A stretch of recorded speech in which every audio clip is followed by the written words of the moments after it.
Good morning, everybody. And trust me, with the topic today, you're going to hear a lot of soil puns. And so I want to dig right in here as we get started. We don't want to root around too much here at the beginning. We want to dive right in and plow ahead with our agenda.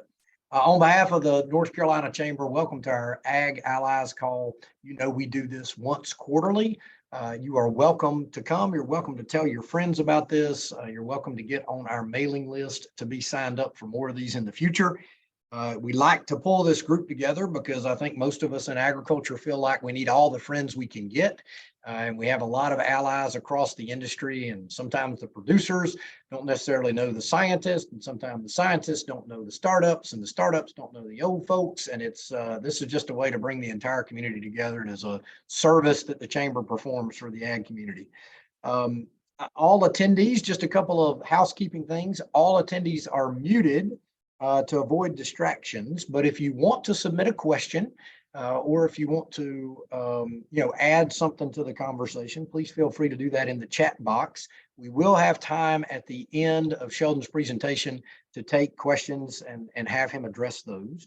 There's a recording of the webinar happening, and so that will be distributed to you within 24 hours of when we conclude today, and now down to the business at hand. Sheldon, I don't know if you're going to agree with this observation that I'll throw out, but it sure seems like just in my lifetime, we have gone through an iteration of, hey, maybe when I was a kid, what can we put on top of the plant? What inputs can we add to make that plant healthier or to produce more? And then we've certainly gone through and are still going to go through, I think, for several more decades. What can we put inside that plant genetically? What can we alter to make that plant healthier and make it produce more or make it achieve some other objective? But now there seems to be a ton of conversation about the growing medium itself, the soil of the plant and the health of our soil.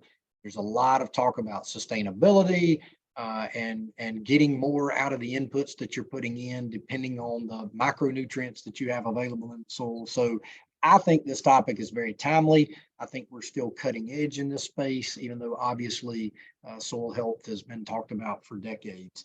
There's no person better to lead us in this conversation, I think, than Sheldon. And I want to give you a little bit of background on him. First of all, it's interesting and unique when there's a person in a senior role at a state Department of Agriculture in two different states.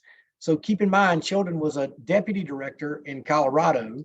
He was the director of the Department of Agriculture in Arizona. He hails from Arizona originally, is a fourth generation Arizonan, and was raised on his family's ranch near Payson. He has over 40 years of experience with private sector, nonprofit, and public sector experience, has been the vice president of the Farm Foundation, which is frankly something that I wish more folks here in North Carolina would plug into. He served about 8 years there, overseeing the foundation's financial operations and its project management activities. But take that sort of nonprofit work, take his work in the state system, take his work in the private sector. You've got a gentleman that knows his way around some agriculture issues. I think we're going to let Sheldon tell you the story of why in the world do we have a soil health institute right here in our backyard in North Carolina. We'll leave that to him and Sheldon. Thank you so much for doing this. I think it's long overdue. We've tried to line this up a couple times before, but I'm certainly looking forward to hearing your remarks, teaching us about what it is you all are working on, what you're up to. The floor is certainly yours. Thanks, Sheldon. Great, thank you very much. I will get this teed up here, he said. There, can everybody see my screen? You're in good shape. Thanks. Good. Yeah, well, thank you, Ray, Talisha, Natasha, for the opportunity. The Institute are proud members of the Morrisville Chamber of Commerce, and I've been fortunate enough to attend a couple of the in-person Ag Allies conferences, Ray, that you and your teams put on, and yeah, we're just happy to be here. And so thank you for the kind introduction. Yeah, it's not by accident that we're here, but just a little background about the Institute. As Ray mentioned, I was with Farm Foundation based outside of Chicago, one of the, if not the oldest agricultural based foundations in the United States. They're celebrating their 90th anniversary this year, founded in 1933. And then the Samuel Roberts Noble Foundation, which is now a private foundation, and then the Noble Research Institute is its project management side. But two of the oldest ag-based foundations in the United States came together under the guise of a project, the Soil Renaissance at Farm Foundation, back in 2013, to look to address the issue that Ray brought up, that since now World War I and the few decades thereafter, the advent of commercial fertilizer, and then we transitioned into the BT world and biotech world, and it was all about what can we do for the plant, and we can, if you feed the medium, then you can grow anything you want to grow, add water if you have to in that environment. But it was not much about the medium of growing our food, crops, fiber, fuel, in the medium of soil. And so we pulled together over the course of over 2 years, in 20 some odd meetings, of researchers, scientists, lab experts, cooperative extension experts, organic farmers, non-organic farmers, just the microcosm of agriculture production from soup to nuts, if you will, in an effort to make improving soil health the cornerstone of land management decisions, and doing that by reawakening the public to the importance of soil health for enhancing healthy, profitable, and sustainable natural resources. And so with that 2 years plus time, in September of 15, the two foundations launched the Soil Health Institute as a nonprofit public charity founded actually in Texas. And as we looked around, where should having the validation of 20 some meetings of 45, 50 some odd collective people over that time saying, yes, there's a role here to bring soil health as that focus of where we go from here, recognizing, we can add additives are changing and inputs are changing, whether it's, top of the soil or through the plant, but how do we focus on what are we doing and how can we improve our soil? And so we looked around, there's a large life sciences center in and around St. Louis. Part of the goal that we were looking for was to impact public policy, not as a lobbyist, but as an educator, if you will. And so would Washington, D.C., there's money there, sort of the power, I guess that could be questioned, but the power center is there. And then there's RTP here in the triangle. And rolling it all together, it made sense for the Institute to find a home in RTP, or as close to it as we could get, or that we could afford. And so that's why we're here. It was by design to be in the RTP area, triangle area, and take the whole effort of soil health forward. And so staff was hired in the first quarter of 16. We located an office here in Morrisville. It's about a half a mile off the RTP, just west of us. And then by the third quarter, we had the office in September, and we really launched operations there in late 2016. And so boiling down what the Renaissance and the foundations had worked on, the mission of soil health, if you boil it down, is we want to enhance, safeguard and enhance the vitality and productivity of soils through scientific research and advancement of that science. And that's what we've been doing now for, almost 7 years now, based here in RTP. And our tagline to kind of summarize that mission is we're enriching the soil and we're enhancing life. So I guess it wants to start at the very basic. We're talking about, the 6 inches underneath our feet for the most part, but what is soil health? And the definition, I won't read it to you. It's pretty quick to get through there. But this is pretty universal. This isn't unique to the Institute, the Natural Resources Conservation Service at USDA, the land-grant university systems, international soil health, either university on academic side or the commercial production side. This is a rather universal definition of soil health. And I would ask that you kind of focus on the word function, which is critical to a lot of the work that SHI is doing. So fast forwarding here, looking at what it is, what drives us, what's that pillars of opportunity and initiative to deliver on our mission. And as we started building off of the work of the Soil Renaissance and their strategic plan, in 2017, SHI released its action plan, outlining those five actually big picture items of where we were going to invest our resources to, again, advance this initiative or this renaissance of soil health. And those included measurement, research, economics, education, and policy as an informer of that. And so we launched that. We went to work securing grants, doing work, building out on our measurements and delivering on those pillars. Economics was a big one. In 2019, 2020, we came out with, now we've had some experience, we have knowledge, we have research coming in, and we kind of evolved into what we called our theory of change, looking at this whole concept of soil health, how do we improve it, impacts on our outcomes of production. They're all intertwined. The economics, the fact you make land-based decisions has an impact on your production, more research to shore up those gaps, and what is it we don't know, and why did things happen this way if I did things that way. And so we did this theory of change to show that business case scenario of how the economics of things, how you measure it, if you can't measure it, you can't manage it. And so now we're moving on the measurement piece. And how do we convey that and translate that from research to translated research and implementation on the ground? And so we released our theory of change, looking at that systems approach at scale to move these soil health management concepts and practices forward. And so in 2022, building off of work that had been delivered, to come into fruition of our measurements project and economic work outcomes, the SHI board entered into a soil health or a strategic planning process.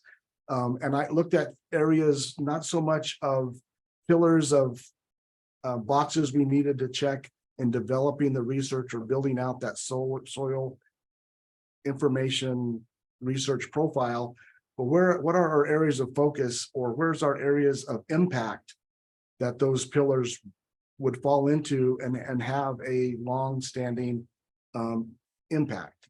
And so the areas of focus evolved to climate change, which is a big thing, regenerative agriculture. Ray mentioned sustainability, regenerative ag, soil health conservation practices. There's a lot of terms out there. Regenerative agriculture, we often get asked, what's our definition of regenerative agriculture? And while it may be the buzz phrase of the day, that's not our term. So we define it that regenerative agriculture is soil health. And if you take care of the soil, other things will follow. Water resources is a critical component of soil function. And we'll talk a little bit more about that, both on if I have too much or if I don't have enough, managing your soil can help with both ends of that equation. Farmer empowerment, we're finding, and other organizations share our excitement and frankly similar results on peer-to-peer, farmer-to-farmer, producer-to-producer engagement. And it's a big part of what we have been doing on a number of projects on the economic side, measurement side, to get farmers in the front of other farmers. And it's amazing and maybe unique, Ray, to agriculture. A lot of companies build their profiles on holding what they do close to their vest so that nobody else can do what they do. Farmers and agriculture is different. There may be a short term, I'm doing something a little different, and I want to have the bragging rights to the highest yield in the county this season. But for all practical purposes, if there's something working in a changing environment for one farmer, they're willing to share and change and with their neighbors and other farmers. And so that farmer empowerment is huge. And then consumer demand, whether it's social media, voting with your pocketbook, consumer demand and public policy that supports and or drives that consumer demand, influences it, all big pictures. And so all 5 of those areas of focus, we see our business case theory of change component building into our strategy for dealing and addressing the issues of these areas of focus. So looking at some of the key impacts of what some of the outcomes of what we've been able to do here in the first 7 years of the Institute. And we did a large study funded by Cargill in concert with their corn and soy growers in 9 states, 100 farms. Many of the farm size averaged about 1,940 acres. The farms averaged about, I believe it was 19 years in how they manage their tilling practices, plowing, disking, tilling or non-tilling of the soil for about 19 years, and had been engaged in cover crop plantings for about 9 years. And of those 100 farms across those 9 states, 85% of the corn growers, 88% of the soybean growers reflected increased income as a result of their farm management practices. That equated to about $51.60 increased yield per acre in corn, and $44.89 per acre increase in revenue in their soybeans. And it's while these folks have been at it for a while, it's a good case study on if you do the right thing for the right reasons, your pocketbook and your balance sheet could both benefit from those practices. We did a smaller scale study on cotton farmers, 5 farmers in 5 states, and found that those farmers had an average increase of about $100 per acre on their regenerative practices. And this is important because while these were seasoned farmers in the practice of soil health conservation practices, if you will, change is difficult. And farmers, it has to make economic sense. And rest assured, there's a lot of noise. To Ray's point earlier about soil health being the focus, there's a lot of noise out there about what is, what isn't, and what are we calling it today? Sustainability, regenerative ag. I'm not sure what the next buzz phrase will be. And we're focused on the soil. And so, we've had farmers that have told us stories that were leaders in their local community, school board members, maybe Farm Bureau County presidents. And when they were leaving weeds in the field and farming ugly by some definitions, a lot of them were ostracized because they weren't farming the way dad did or the way grandpa did, and they were trying to do something new. It was a kind of a change in their social fabric for a bit because they were pushing the envelope and doing things differently. So as we bring more information, farmers see that it's working, you're able to share their message directly.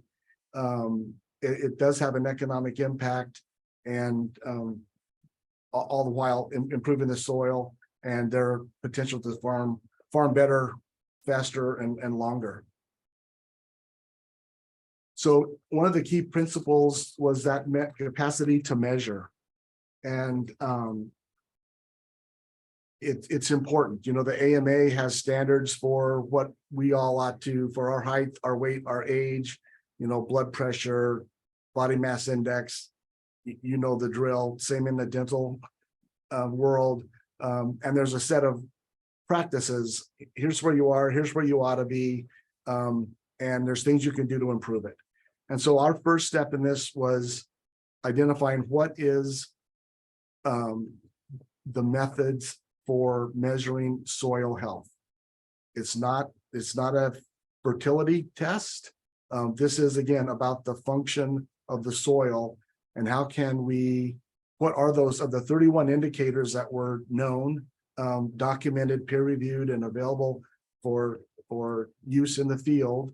We evaluated those 31 measurements at 124 sites that had a history, I believe it was 8 years minimum, plus some of them were decades of history on management practices. And this was on a continental scale across US, Canada, and Mexico to answer that question of how should soil health be measured.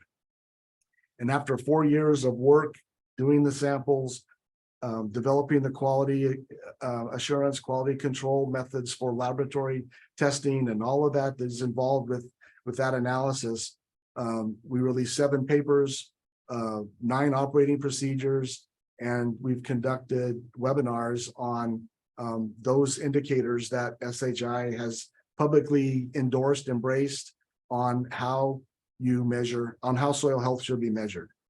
And there's a fact sheet that the link is there, but quickly, those 3 measurements are organic carbon concentration, which is a measure of that organic material, that dead material, if you will, non-living organic material, that smell and somewhat the color of soil when you see it. That's that organic carbon. The second is a carbon mineralization potential, measuring of CO2, which is a measurement of the live living microbial activity in that soil, and shows its capacity to function and how well it can support those living organisms within the ground. And the third is the aggregate stability, which is a surrogate for soil structure. And it's a measurement of how well soil will hold up underwater. Does it dissolve right away? Does it hold together? And the more aggregate, stable the soil is, if it doesn't fall apart into silt in the bottom of a glass in a couple of seconds, then the more firm, the better it hangs together, the higher its aggregate stability, and the healthier that soil is to support, again, that function of not only what's living in it naturally, but also those plants and that we're producing from it. And from those 3 measurements, there's a formulas that we've developed that establishes the available water holding capacity of that soil. And that's important when it comes to managing the soil for runoff, whether or wind or other erosion mechanics, that it can retain, act like a sponge to retain moisture in wet times, and that higher aggregate stability and that microbial activity, function of that soil, the more improved it is, the more it will retain water longer and make available for plants for uptake. And so there's 3 major indicators and 1 kind of outcome indicator on measuring the water holding capacity. More you increase carbon, the higher your water holding capacity of your soil. So the next key impact is the farmer education and outreach. And again, peer review or peer-to-peer engagement, informed engagement is critical. We've provided 17,000 plus, and we had some more last week. It's up from that. But we've reached a lot of folks in the field. And one of the key constituents of our work are those trusted advisors to farmers. It may be their cooperative extension, it may be their seed salesman, might be their fertilizer salesman, might be their next door neighbor. But there's a cadre out there of certified crop advisors and others that growers go to, and that's part of the audience that we're trying to reach. We hold annual meetings, 16 through 19 we're in person, 20, 21, 22, and our 23 meeting will be virtual. But we've touched a lot of folks through those annual meetings. And our most recent one, we had 170 farmers. We touched all 50 states, and we touched 67 countries. And those 170 farmers, by their registration information, we're farming nearly 700,000 acres. And so we're trying to have a big impact on getting the outcome of our work out to the ground where it needs to, where implementation and change will really take place. So looking at our key impacts on our research, we've talked about this water holding capacity through our work. We've identified that increasing carbon, soil can hold almost twice as much water as previously understood or what the research had indicated before. And as I said, we developed these equations on using our 3 soil health indicator measurements to look at those changes in organic carbon and the impact on water holding capacity. We've assessed the impact. One of the key criteria of our measurements was that they had to respond to management practices, impacts of what was done to the soil, primarily tillage, but also crop rotations, diversity of crop. But a big one is that they had to respond to measurement. They had to respond to management practices in those measurements, and all 3 of them do that. And so we've been able to show that increased or reducing tillage minimizes the disturbance to microbial communities and improves the health of the soil. And in 2018, we held a large conference outside of Washington, D.C., Beltsville, Maryland, pulling together about 250 soil scientists and medical scientists, looking at what do we know, what do we don't know on the connectivity between soil health and human health. And through that 2.5-day conference, it was amazing. Soil scientists want to talk about soil health, medical folks want to talk about public health and soil contamination with lead and other things. But we did finally make a pretty good connection, recognizing their Superfund sites and different things, but on a larger scale, from a food fiber production standpoint, that there likely is, and it's not very well documented, not very well researched, a direct connection between soil health and human health. And we through that process, we identified 10 priorities for advancing that understanding. And we're looking forward to being able to extend that work as funding to do so is available. And then touching a little bit on the communications and consumer education. Back in 2018, actually in 2016, we commissioned a documentary. It was released in 2017, Living Soil. If you haven't seen it, it's on our YouTube channel. It's on Vimeo. We just had an update over the weekend that there's over 4 million views of the video of the documentary. We've had really a great response to that. It's been translated into over 20 languages. It's been on public television in Maryland, and they through agreements reached out to 20 other public television connections across the country. So if you haven't had a chance to see it, I would encourage you to watch it. It is an hour long. There's farmers from the Pacific Northwest, urban farmers outside of St. Louis, large farmers in Nebraska, farmers in the Chesapeake Bay dealing with their issues in water quality and nutrient management. But it's really a nice educational piece. We've had a really good response to that documentary.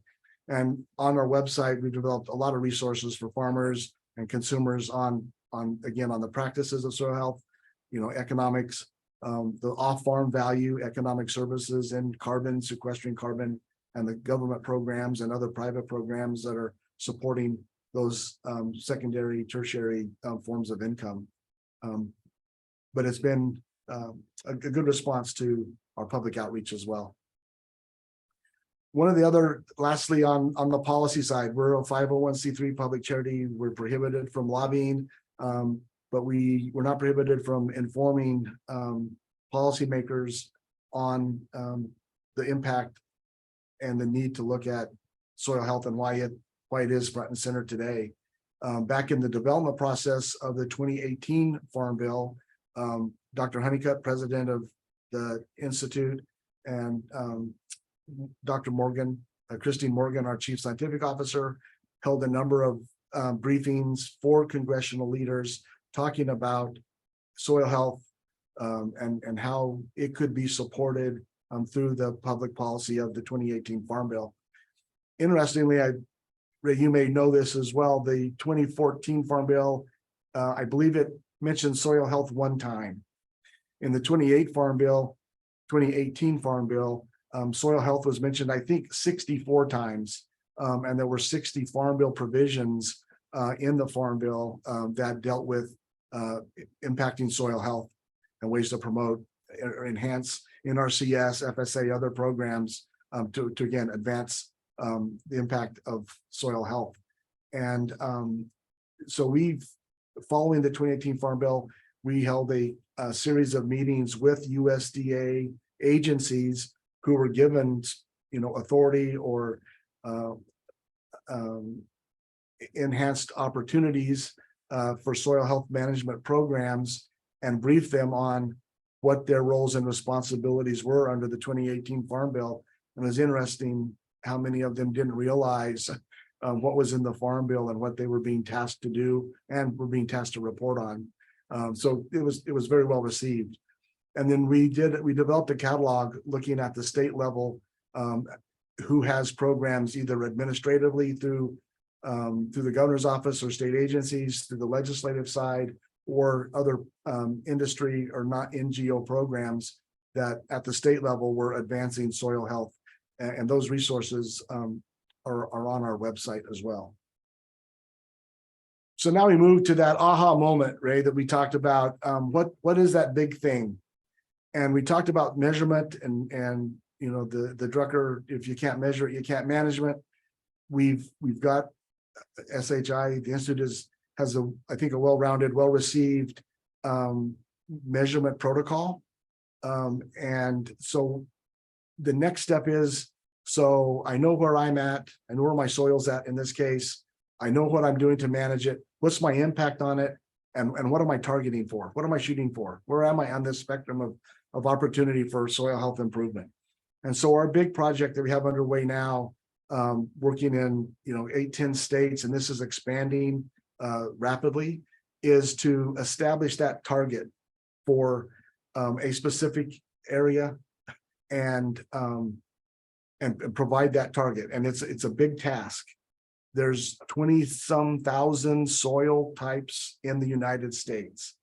And our staff team has worked together to take that 20,000 samples, boil that down to about 200, as I understand it, that are similar in how they respond to management, similar in climatic zones, moisture, that kind of thing. So we took the 20,000 and got it down to about 200. And so then we've identified, at least in these 8 locations, on very site-specific, identified what we call, our target. It's the least disturbed, most native, natural spot we could find, and use that as the basis for what our soil health might look like in that particular environment. And so with that, you can establish that target for that geographic area, and what the BAU stands for business as usual. That's where the farmer is when we first initiate the testing protocol. And then as they make management decisions, till, don't till, cover crops, rotations, whatever that management protocol is, and you remeasure that, you can see where you're moving on that scale using, again, our 3 recommended measurements and a predicted water holding capacity, and give that farmer, producer, and the landowner in the event of a rented situation, what the farmer's decisions and their impact is on their soil health. And this is the kind of our big thing right now from a pull it all together approach to what soil health management practices can do for you. And the 2 pictures you see here are taken on adjacent fields at the same time after a very heavy rain event. The one on the left, you can see not much integrity. Their aggregate stability is not very good. On the other side, you could probably drive a pickup or a tractor over that, and you wouldn't notice a difference. And so that's ultimately, that's what we're striving for, is to have the science, have the translation and adoption to drive outcomes like we see here on the screen. So looking at our new work quickly, we have a large project that we've been working on now. We're into our 2nd year of our U.S. Regenerative Cotton Fund work. We have 8 different organizations that are funding this work. It's about $12 million, 5-year project, working specifically with the cotton industry in pretty much all of the cotton belt, North Carolina to California. And again, it's hitting on all of the cylinders, if you will, of what SHI's work is: the targets, economics, soil health training, peer-to-peer engagement is a big part of this. Assessing the impact, again, looking at the advances and changes in soil health over time. And we're working a lot in the South with the land-grant universities and the historical Black college and universities and their extension services with a specific effort as part of this to reach out to some of those underserved communities and farmers in the South in cotton to bring them along and engage them as well. So it's a well-rounded project that is moving along and advancing very nicely along the cotton belt. The other one that we're working on, we're in year actually 3 of this dairy soil and water regeneration project. This is in concert with the Dairy Research Institute.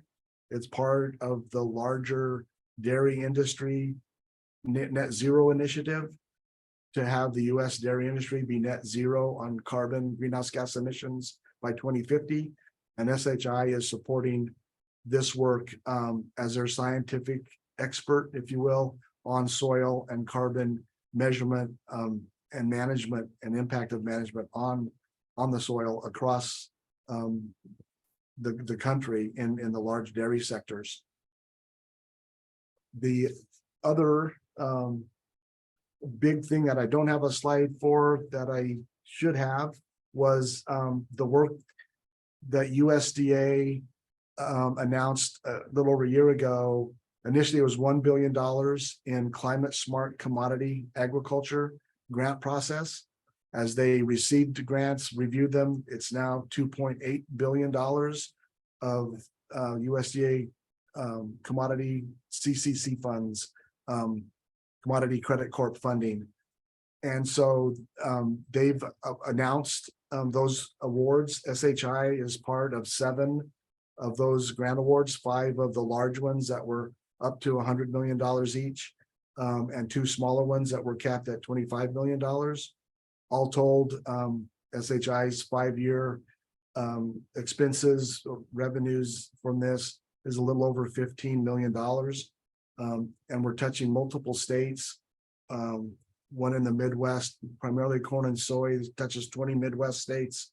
A project with Truterra, which is the agronomic and sustainability side of Land O'Lakes, has a 28-state project. The U.S. Cotton Trust Protocol, which is connecting farmers to merchandisers on sustainably grown cotton, is all across the Cotton Belt, again, North Carolina to California. One project is in the Pacific Northwest looking at potatoes, which as a tuber crop, tillage is integral, both in planting and in harvesting. And it's a tough crop on soil, but Oregon, Idaho, Washington, working with their potato industry on soil health management for the root and tuber crops in those states, primarily potatoes. And then the other one close to home here is working with the Rodale Institute out of Pennsylvania on greenhouse gas and carbon sequestration potential on production in the South Piedmont area, which includes Virginia, North Carolina, South Carolina, and Georgia. So those contracts with the primary PIs, we're sub PIs on this work. Again, the scientific research go-to for soil and carbon for those 7 projects. And we're expecting them to be signed and then put in place here late spring, which they better hurry this summer and get all that work going sooner than later. But with that, Ray, it's been a pleasure to present today, and hopefully we've left a little time for questions. Absolutely, Sheldon. I would begin the punnery by saying I thought your presentation was very down to earth. So nice job. A great overview of what you all are doing. And I do want to jump into a couple of questions here. One of them already posed is, and just remind folks, feel free to put questions in the chat box. Artificial materials. We had one person ask, any work around plastic mulched soil. I don't know what all the issues would there would be, but any insights into soil health when it comes to these artificial mulches. Not specifically to specific product work. Again, we look at the soil and what's going on through those three measurements, and as then reflect off of what were your management decisions. What did you do differently or not do, perhaps, that you had done before? What was that change? And so it may be an input into what that analysis might look like. But we get approached a lot about can you show us what, help us with the effectiveness of testing on bio additives or biochar or other input, and that's not what we do. We're looking at the soil and what the impacts, what those management decisions are, what that's doing to the soil, and ultimately what's does it play into the end game positively or negatively. That's a great answer. We don't do product specific work. Yeah, I hear you. Well, let me ask you this. You made the point a couple of times in your talk about the connection between carbon in the soil and water retention, I guess, or management of some sort. What's been the big thing, Sheldon? I mean, if particularly for those of us that are lay people, I think we have a number of scientists on the call, but we've also got a number of us that are, in the policy space and in the association workspace. What would you say is the breakthrough that's most promising at the moment in terms of enhancing soil health? What's the biggest discovery, if you will, in the last decade or so? Well, I think the biggest discovery, and there's maybe twofold, is the fact that it's validated that carbon in your soil organic carbon, is critical. And when we were managing inputs to drive outputs, and just having, soil be dirt, if you will, not managing the soil, but managing for outcomes via the inputs, we got away from that. And I think looking at, and the one piece of evidence on that we've identified that the increasing in carbon has double the impact on water holding capacity than what we thought. And I think that's the big one, that and tillage, and we've had a lot of conversation with John Deere and others, but the moldboard plow was probably the worst thing we ever did. Wow. In production agriculture in the world, not just the United States, because many of you, like I have, who's gone out in the spring and plowed the earth to get ready for crops, and you love that smell. Well, there goes your carbon. And all that good work that you had been doing, you just let most of it go. And so I think that function of understanding that role carbon actually plays in the short and near term is probably that one big thing, because it impacts a lot of the function, the ability of that soil to maintain its structure and be there to do what we want it to do. And then the second piece of that is this whole concept of carbon marketing, environmental services, carbon sequestration, which is more of a long game, because that carbon cycles in that top 6 or 8 inches. It takes in the sunlight, the plants, and it evolves. But I'm not the scientist, I'm the business guy, and 14 years of banking, often references to banking terms too. But it's like I see it as a savings account, right? You have your operating account, you pay your bills, you get your paycheck goes in, and you manage your money, right? And you pull a little bit of that off. If you manage it right, you have some to go into a savings account. Carbon kind of functions the same way. It's recycles and cycles as crops come and go, seasons come and go, practices come and go. And if you're managing it appropriately, then you're managing your carbon for the return today, and you're managing that carbon for long-term sequestration of that carbon into the soil and building that carbon base. And I think that's the twofold thing, is it's all about, maybe it should have been, it's all about carbon, baby. Well, and you're speaking the language of the market today, That's the right? I big mean, and piece. it's sort of cool that we're at this point where we're learning so much about how important that is to soil health, while at the same time, there's a lot of incentives for trying to get the carbon capture piece correct. Correct. Yeah, and I hope we just don't get the cart before the horse, is you can't get to carbon sequestration and the value of that carbon without going through soil health management practices for the long term. Mm. You work, like in the potato industry is a good one. Most potato farmers that we've engaged with in Canada and the United States, they plant potatoes on the same ground about every 4 years, because it's hard on the soil. And so they put in alfalfa or other small grains or whatever and rotate those around to get that soil back where it can take another potato crop, 4 years later.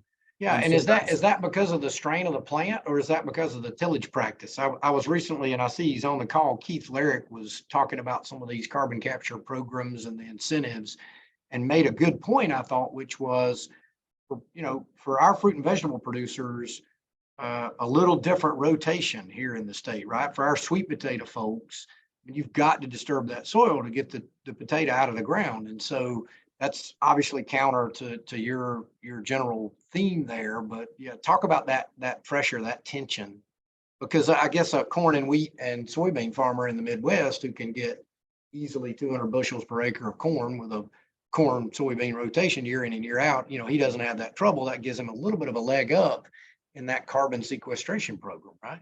Right. Yeah. And that's why roots and tubers, carrots, radishes, potatoes, sweet potatoes, that whole portfolio, the tillage practices of it is difficult on the soil. Some of them have varying, like potatoes is a little hard crop, takes its toll and, drawing resources from the soil. So it's kind of twofold on the potato side, but primarily the tillage, because you have to till to get the seed in, and you have to really till it to get the potatoes out. And so, we're not advocating by any stretch that potatoes, I like potatoes. We like potatoes. They're better fried. It's back to that BMI It's of evident soil that I like potatoes, I think. And so, so we're saying, recognizing, make conscious decisions, knowing that you're going to have these impacts on your soil in your rotation. What are the best ways, the best things you can do to offset that in those off cycle years, to give you that advantage to have those tuber potato crops, but you're managing that the impact of that crop is minimized and recovered from quicker than we've been doing in the past. Well, and to your point, long term, right? It's a continuum. It's not a one year home, 1 year off kind of thing. You think Right. about it in the long term. Yep. Maybe and one you can more. measure it and know what those impacts are on an annual basis. And if you tried something new and it didn't quite work out, it's not a static process. So another technical question that came in, this, increasing carbon soil components, what is that besides compost? And I assume by that, by decaying plant material, is there a piece of that that's broader than compost? Well, yeah, it's leaving as much behind as you can from the crop before. And you get into the dairy areas and feed yards and the poultry, there's a lot of livestock manure that's available. And increasingly in the Midwest, and we're seeing it some more in the West, that where people can, they're introducing livestock back into their rotation. They're getting cattle back on farms in Iowa, Illinois, Indiana, either owning them or they're working with their livestock neighbors and leasing them the ground for, eating off their cover crops or eating their corn stubble or whatever, but they're incorporating livestock back into their operations because of the factor of getting that natural organic matter back into the system. So yeah, it's a host of things. Compost is one. That could be a whole host of things, from municipal waste to industry livestock waste. But it's also leaving things behind on the ground, in the ground, tilling or drilling your next crop into the stubble of your past crop and not disturbing that any more than you have to. yeah, it's all of those things combined that make up that profile. Well, maybe one more, we're going to run out of time, but I think also I'll just compliment you, Sheldon. You know, I understand your role there as a little bit administrator and leader, but at the same time, it seems like you have a ton of technical expertise in this space as well. So thanks for letting us pick your brain. I did sort of wonder about marginal soil and what you're learning there, whether it's just, you know, not great soil to begin with. It's just a grade that doesn't produce well, or maybe it's been overly intensely managed. You know, there's a lot of conversation about perennial crops in that space. What are the talking points on sort of bringing back marginal land?